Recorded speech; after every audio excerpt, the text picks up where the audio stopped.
கமலஹாசன் நடித்த சட்லைட் படத்தை வந்து கர்நாடகாவில் திரையிட விட மாட்டோம். அதற்கு உரிய பதிலை கமலஹாசன் அவர்களும் சொல்லிவிட்டார், திருமாவளவன் அவர்களும் சொல்லிவிட்டார், பாமக தலைவர் ராமதாஸ் அவர்களும் சொல்லிவிட்டார், ஒட்டுமொத்த தமிழகமும் சொல்லிவிட்டது. நடிகர் கமல்ஹாசன் கன்னடம் குறித்து பேசியதற்கு கன்னடத்தினர் கடும் எதிர்ப்பு தெரிவித்து வரும் நிலையில் அமைச்சர் சேகர் பாபு மற்றும் நாம் தமிழர் கட்சி ஒருங்கிணைப்பாளர் சீமான் தங்களது கருத்துக்களை தெரிவித்துள்ளனர்.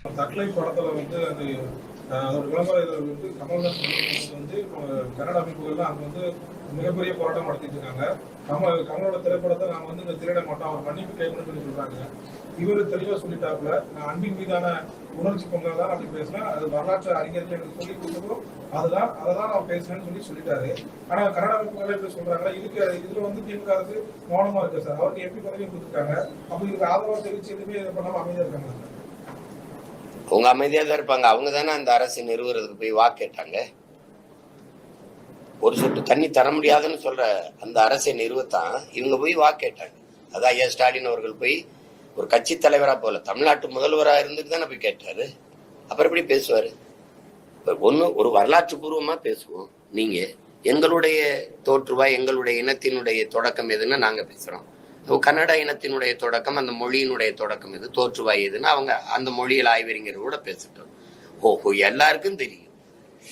தமிழ் தாய் வாழ்த்து இருக்குது இல்ல, தமிழ் தாய் வாழ்த்துல ஆரியம் போல் வழக்கொழிந்துங்கிற சொல்ல எடுத்தது யாரு? கன்னடமும் கடிதலுங்கும் கவின் மலையாளமும் துளுவும் உன் உதிரத்தில் உதித்ததுன்னு இருக்குல்ல, அந்த வார்த்தைகளை தூக்குனது யாரு? அந்த வரிகளை எல்லாம் எடுத்தது யாரு?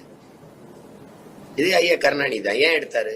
ஆரியம் போல் வழக்கொழிந்து, அந்த மொழி போல சிதைந்து அழியாம உன் சீரிழமை திறமையந்து அப்படின்னு வர்ற வார்த்தைகளை அதை ஏன் எடுத்தாரு? பிராமணர்கள் கோவிச்சுக்குவாங்க, ஓட்டு போட மாட்டாங்க. இல்லைங்களா? கன்னடமும் கழிதலுங்கும் கவின் மலையாளமும் துளுவும், இது அங்க நீங்க கொண்டாடுற தலைவரே கன்னடர் பெரியார், இங்க தெலுங்கு, அது உங்க தாய்மொழி. இதெல்லாம் வந்து அங்க அந்த இடத்துல தமிழிலிருந்து பிறந்ததுன்னு சொல்றாப்புல மனன்மணியும் உங்க பெரிதனர் சுந்தரனர். உடனே அதை வந்து எடுக்கிறீங்க. நீங்க ஏன் தூக்குனீங்க? இதையெல்லாம் எடுத்துவிட்டு என்ன தமிழ் தாய் வாழ்த்து இருக்கு? திராவிட நல் திருநாடுன்னு வந்துருச்சு.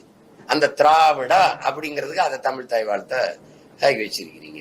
இப்ப இது எதுக்கு எடுத்தீங்க? இப்போ எடுத்த பெருந்தகையாரு நம்ம ஐயா தான். உலகத்துக்கே தெரியும் தென்னிந்திய மொழிகள் எல்லாமே, இந்த பல மொழிகள் வந்து தமிழிலிருந்து பிறந்து உருவ கிளைத்த மொழிகள் தான் எல்லாருக்கும் தெரியும். அப்ப நீங்க வந்து அவங்க மொழிகள்ல சான்றோட நிரூபிக்கட்டும், இது இப்ப இந்த மொழி எங்களுடைய தொடக்கம் இதுதான் அப்படின்னு. அவர் வரலாற்று பூர்வமா தான், யாரும் மறுக்க முடியாது. எந்த வரலாற்று ஆய்வறிஞனும் தொல்பொருள் ஆராய்ச்சியாளனும் மொழியியல் ஆய்வறிஞனும் அதை மறுக்க முடியாது. அவங்களுக்கு அவங்களுக்கு அந்த தமிழ் மொழியில இருந்து எங்க மொழி வந்ததுன்னு சொல்லிக்கிறதுல அவங்க ஒரு சிறுமை அடைகிறாங்க. அதுல உங்களுக்கு ஒரு வெறி வருது, உணர்வு வருது. நம்ம இடத்த நீங்க ஓட உள்ளது உங்களுக்கு புரியுதா? எல்லாம் நீங்க இது பண்றீங்க. நாங்க எவ்வளவு ஜனநாயகவாதிகள், பேரன்பு மிக்கவர்கள்.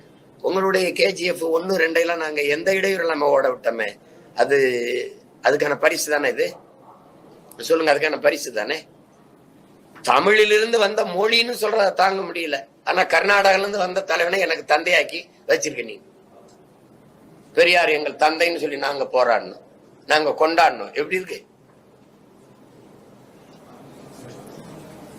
அங்க கன்னட அமைப்புகள்லாம் போராடுது, இங்க யாராவது கருத்துக்கு ஆதரவு அண்ணன் கமலுக்கு சொல்றாங்களா பத்தியில?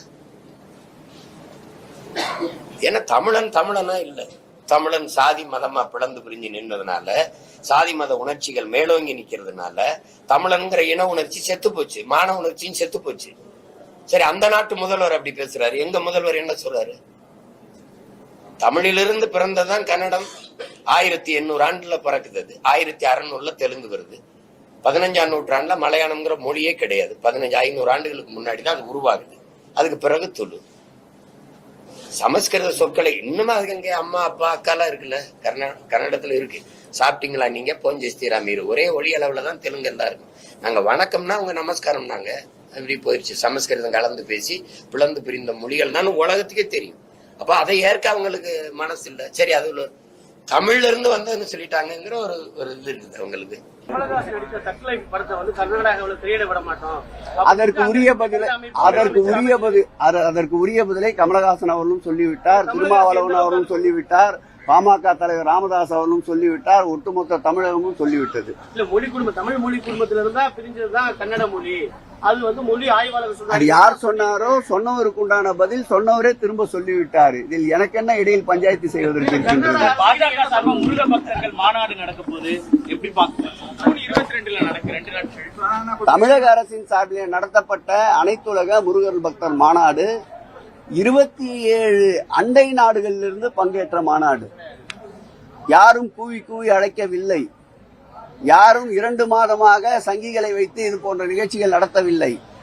பாஜக ஒரு புறம், RSS ஒரு புறம், எதை செய்தாலும் குற்றம் சொல்லுகின்ற காமடேஸ்வரர் மதம் ஜாதி என்ற விஷ விதையை தூண்டி தமிழகத்திலே கலவரத்தை உண்டாக்கலாம் என்பதோடு உட்கார்ந்து பாஜக தலைவர் பேட்டியை தருகின்றார்.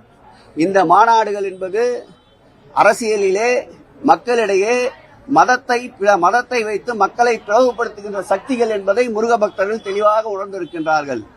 ஏற்கனவே அனைத்துலக முருகர் பக்தர் மாநாடை இனி முறியடிக்க வேண்டும் என்றால் அது மாண்புமிகு தமிழக முதல்வர் அவர்கள் ஏற்பாடு செய்கின்ற ஒரு மாநாடு தான் அந்த மாநாட்டை மிஞ்ச முடியும். இந்த மாநாடு சங்கிகள் மாநாடு என்றுதான் நாங்கள் பெயர் வைத்திருக்கின்றோம்.